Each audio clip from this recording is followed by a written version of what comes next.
Hello friends, welcome to செல்வி சமையல் channel. எல்லாருக்கும் வணக்கம். இன்னைக்கு இனிப்பு சீடை செய்யறது எப்படின்னு பார்க்கலாம். வாங்க வீடியோக்குள்ளே போகலாம். நான் இதில் 1 கப் பச்சரிசி மாவு எடுத்திருக்கேன். இது சாதாரணமாக வீட்டில் அரைச்ச பச்சரிசி மாவு தான். இடியப்ப மாவு, கொழுக்கட்டை மாவு இல்லை. இதை லைட்டாக அப்படியே வறுத்து எடுத்துக்கலாம். ரொம்ப ரொம்ப லோ ஃப்ளேமில் வச்சு வறுத்துக்கோங்க. கைவிடாமல் இப்படியே பண்ணிகிட்டே இருங்க. அப்போதான் நல்லா கரிஞ்சு போகாமல் மாவு இருக்கும். மாவு நல்லா வறுபட்டுருச்சு. நல்ல உதிரி உதிரியாக வந்துருச்சு பாருங்க.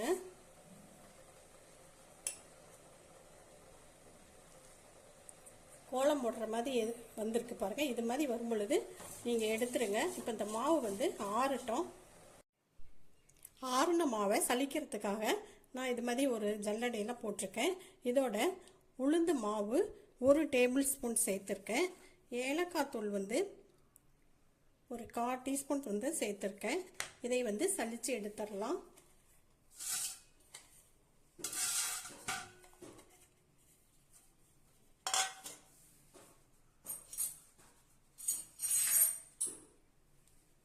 உளுந்து மாவு கடையிலேயே கிடைக்கும். அப்படி இல்லைன்னா நம்ம உளுந்தை வறுத்து மிக்சியில் போட்டு அரைச்சி இதோடவே போட்டு இப்படி சலிச்சு எடுத்துடலாம்.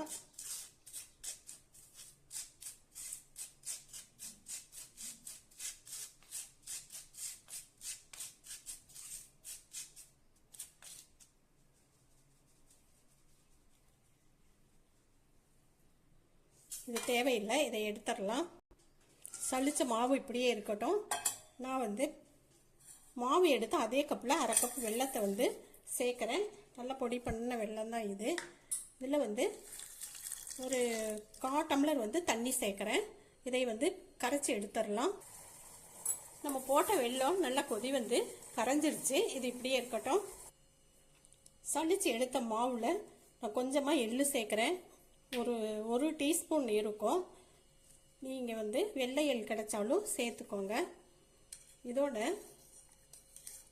நெய் 1 ஸ்பூன் சேர்க்குறேன். சின்ன ஸ்பூன் தான் அது. இதை ஒன்றா நல்லா மிக்ஸ் பண்ணி விட்டுறலாம்.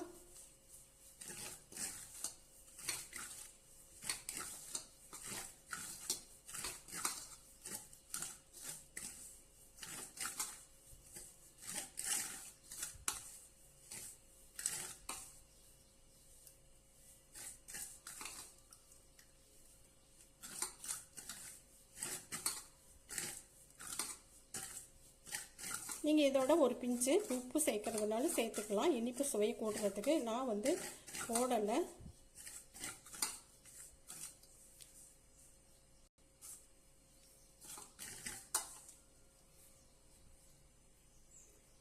வெள்ளை கரைசலை நம்ம கொஞ்சமாக ஊற்றி ஃபஸ்ட்டு பிசைஞ்சிக்கலாம்.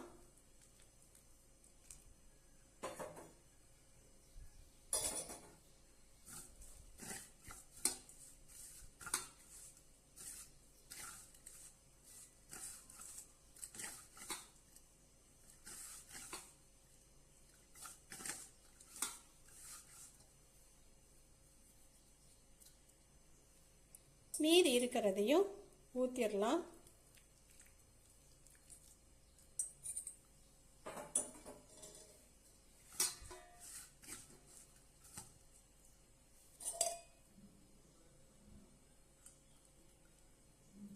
எல்லாத்தையுமே ஊற்றியாச்சு. கரெக்டாக இது இருந்துச்சு. உங்களுக்கு அப்படியே பத்தலைன்னா பால் கூட ஊற்றி நீங்கள் மறுபடியும் பிசைஞ்சிக்கலாம். பாலே இல்லைனாலும் தண்ணி ஊற்றி கூட நீங்கள் பிசைஞ்சிக்கலாம். எனக்கு அந்த வெள்ளை கரைசல் கரெக்டாக இருக்குது. கம்மியாகவே ஊற்றி அந்த வெள்ளை கரைசலுக்கு தண்ணியை ஊற்றிக்கோங்க. அதிகமாக ஊற்றிடாதீங்க.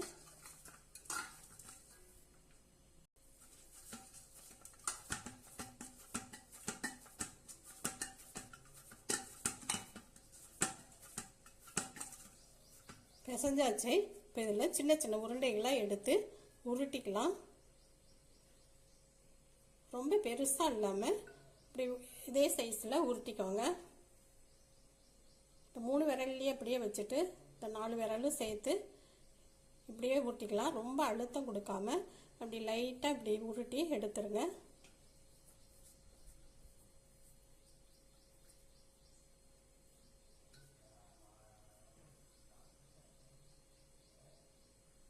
உள்ளங்கையில் வச்சும் அப்படி லைட்டாக அப்படியே பண்ணிக்கலாம்.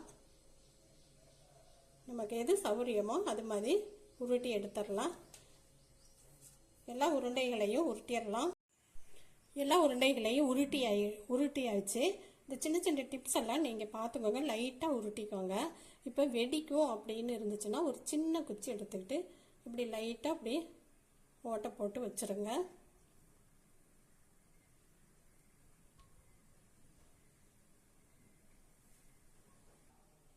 உருட்டிட்டு இருக்கும்போதே எண்ணெய் ஊற்றி வச்சுருந்தேன். எண்ணெயும் சூடாயிடுச்சு. ஃபஸ்ட்டு ஒன்று போட்டு பார்த்துக்கலாம். நல்லா இப்படி பண்ணி விட்டுக்கோங்க. அப்போ தான் வந்து எல்லா இடமும் கரெக்டாக வேகும். பாருங்கள், இது மாதிரி நல்லா பொன்னிறமாக வந்த உடனே எடுத்துருங்க. வெடிக்காமல் நல்லா வந்திருக்கு பாருங்கள். இப்போ வந்து நம்ம உருண்டைகளை ஒன்று ஒன்றா சேர்த்துடலாம். எண்ணெய் சூடான உடனே அப்புறம் மீடியமாக வச்சுக்கோங்க.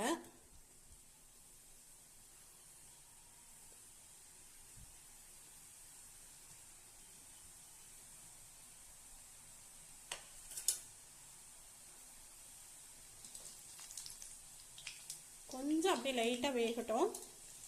அவரை இப்படியே பண்ணி விடுங்க. நான் வந்து கடலெண்ணெய் தான் ஊற்றிருக்கேன்.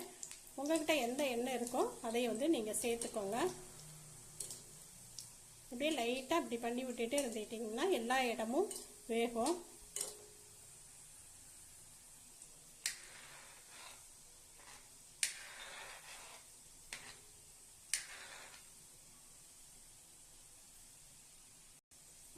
நல்லா வெந்துருச்சு. இப்போ இதையே எடுத்துடலாம்.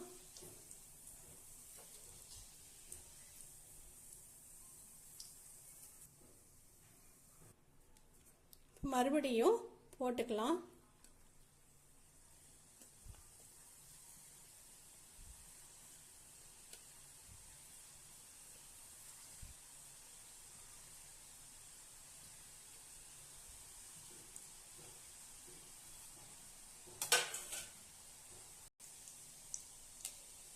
லைட்டாக இப்படி பண்ணி விட்டுறலாம்.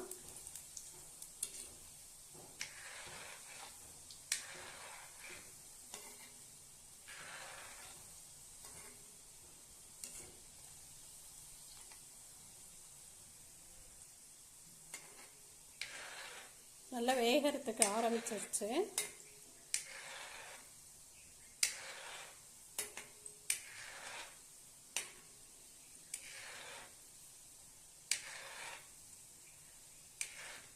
வெந்துருச்சுங்க. இப்போ இதையும் எடுத்துடலாம்.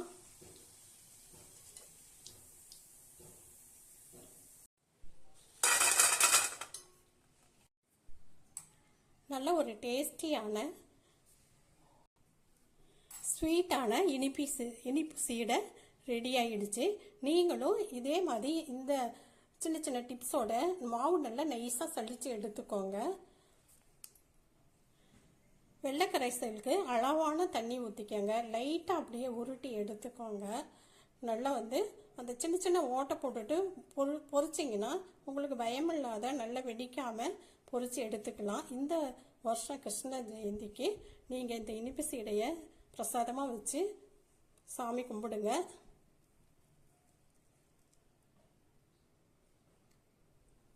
பாருங்கள், நல்லா வந்திருக்கு. இதை நிறைய செஞ்சு ஒரு பவுலில் போட்டு ஒரு கண்டெய்னர் டப்பாவில் போட்டு நல்லா அடைச்சி வச்சுக்கிட்டிங்கன்னா ரொம்ப நாளைக்கு ஒரு 10 நாளைக்கு கூட வச்சு சாப்பிட்லாம். இந்த வீடியோ பிடிச்சிருந்துச்சுன்னா லைக் பண்ணுங்கள், ஷேர் பண்ணுங்கள் ஃப்ரெண்ட்ஸுங்களோட. சப்ஸ்கிரைப் பண்ணாதவங்க சப்ஸ்கிரைப் பண்ணுங்கள். நன்றி.